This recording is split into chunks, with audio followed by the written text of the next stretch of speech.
मैं south Africa में था, वहां जहां कथा चल रही थी पीछे बहुत बड़ा वृद्धाश्रम था, सारे भारतीय लोग थे उसमें। उनमें से 2-3 माताओं के पास में बैठा, मैंने पूछा कि आपके पुत्र कहाँ हैं? बोले हमारा पुत्र लंदन में रहता है।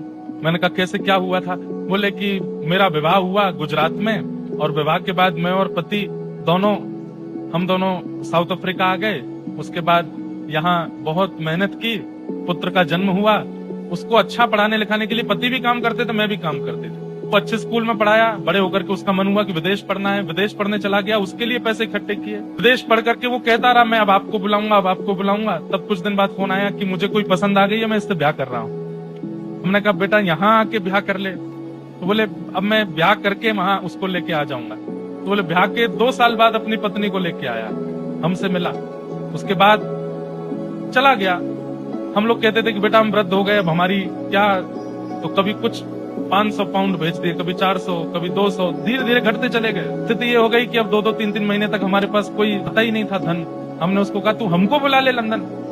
बोले इतनी व्यवस्था नहीं है, बहुत खर्चा है, आदि आदि सब। फिर 3 साल पहले आया, आकर के हमारे पास आके बोला एक निवेदन करूं। बोले क्या? अब मुझसे खर्चा उठाया नहीं जा रहा है, यहाँ पर एक वृद्धाश्रम है, वहां बहुत कम रेट में आप दोनों को एक कमरा मिल जाएगा, वहां छोड़ दो। तो ये बताते बताते वो माँ रोने लगी। बोले मेरे महाराज जी, मेरे मन में ये विश्वास नष्ट हो रहा था, मेरी आत्मा मर रही थी कि ये वही है जिसको मैंने 9 महीने गर्भ में रखा, ये आज कहता है कि मैं आपको वहां छोड़ दूं। मैंने कहा फिर आप क्यों आ गए? बोले तब भी यही सोच लिया, ये मोह बहुत बुरा है महाराज जी, तब भी मैंने यही सोच लिया कि इस पर भार पड़ रहा है हमारा जीना, इससे अच्छा हम वहीं रह लेते हैं।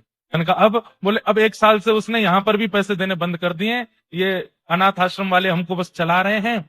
जिस दिन इनके पास भी पैसा नहीं होगा हमें रखने का, पता नहीं हम कहाँ जाएंगे। आप ठाकुर जी से, श्री जी से कहो हमको ले जाएं, हमें नहीं जीना। और महाराज जी एक बात और, मैंने कहा क्या?